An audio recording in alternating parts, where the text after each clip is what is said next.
Welcome to a place where hearts unwind, infinite threads that gently bind, love and compassion in every line. Together we rise through space and time.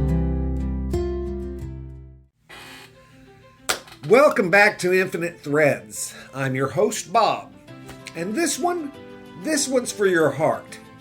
Not your politics, not your defenses, not even your mind, really.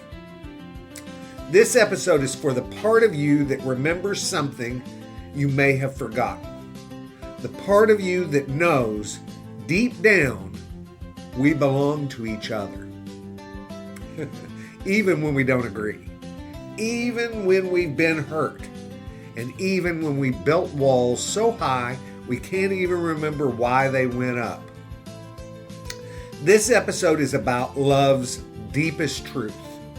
That there is no them, there's only us. Somewhere along the way, we forgot. We forgot that we are born into the arms of others. That every breath we take is a gift passed down from someone else's lungs. That no one makes it here alone. Instead, we started dividing. We drew lines across maps. We assigned value based on skin, flag, God, and last name. We created stories that told us some people were more worthy than others. And the longer we told those stories, the more real they seemed.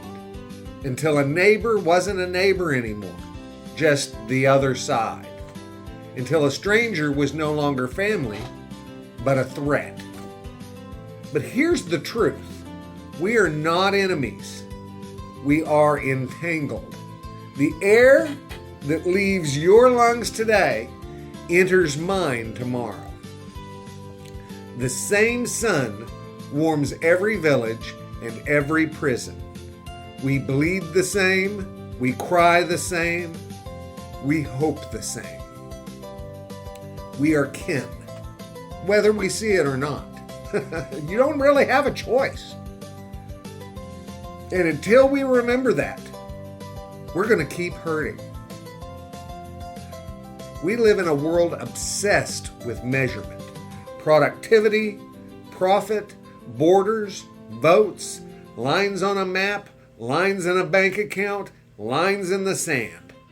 But what about the things that can't be measured? The hug you gave that kept someone from giving up.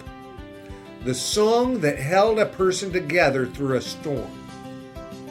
The time you chose to forgive instead of fight. None of that will be in a ledger. None of that will trend. But it mattered. Because love doesn't need permission. It doesn't need the right passport. It doesn't need proof of worth.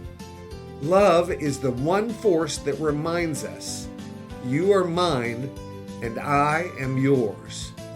Not because we agree, but because we look, or not because we look the same, but because we're alive at the same time. And that's a sacred thing. Let me ask you something hard. When did you stop believing in someone's goodness? Not a politician and not a celebrity, but someone close. Someone who disappointed you. You know, a family member who said something cruel maybe, or a friend who shared something hateful.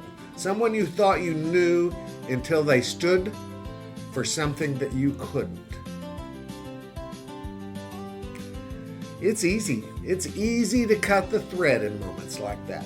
To say, they're not who I thought they were. To decide that they don't belong in your heart anymore. But here's the thing. Love doesn't mean agreeing with everything. It doesn't mean excusing harm. Love means saying, I see your hurt beneath the harm. I see the thread you forgot you were holding. It doesn't mean we let people abuse or belittle others, but it does mean we remember that they're all still human, still family, even if they've lost their way. When we stop othering people, stop turning them into monsters just because they're different, something begins to grow. We grow patience, we grow perspective, and we grow peace. The people we feared start to feel familiar. The walls we built start to feel unnecessary. And we begin to see not just the difference between us, but the divine. That spark, that humanity, that same beating heart. So, what happens when we really live from that place? We soften, we listen longer, we become a bridge instead of a border. Let me say this loud and clear. Love does not require agreement. You can love someone who voted differently. You can love someone who worships differently. You can love someone who says things you don't understand. Loving them doesn't mean you're weak.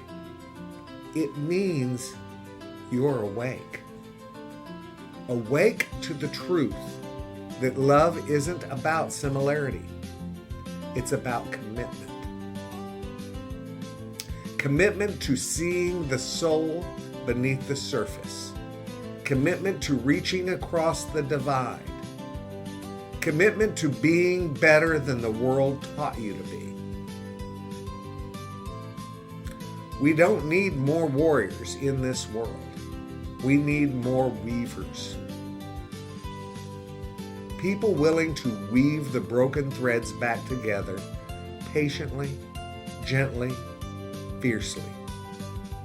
People who say, I still see you. You are still part of this family. Even if their love has been twisted into fear, even if their thread feels tangled beyond repair. If you've ever felt like you don't belong, like there's no place where all of you is welcome, this part is for you. There is a table where you belong. There is a circle wide enough to hold your scars, your history, and your hopes. You don't have to change your core to be loved, and neither does anyone else. The table of love is not for the perfect. It's for the trying, the learning, the listening, or the longing. And you are not just welcome at that table. You are needed. Because when you sit down with your open heart, you make space for someone else to do the same thing. So what does it really mean to be family? Well, it means you show up. You forgive again. You grieve losses, but you don't burn bridges unless you absolutely must. It means you hold hands when they shake. It means you speak hard truths with love, not cruelty. It means you keep weaving when others give up. And it means you never forget that you're not here by accident. You're here because love needs you.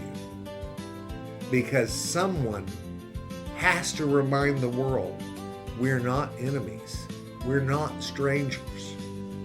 We are at the most sacred level, one.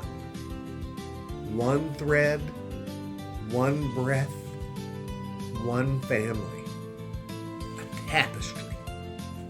And today, that someone is you guys. Until,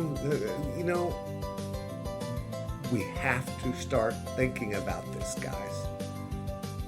Until next time, keep threading, keep softening, and remember this: you are part of something beautiful because you still believe in love. I love you all very, very much, and you know what I need you to do. Go out and pass that on. Later, Gators. Bye-bye. Every story, every voice.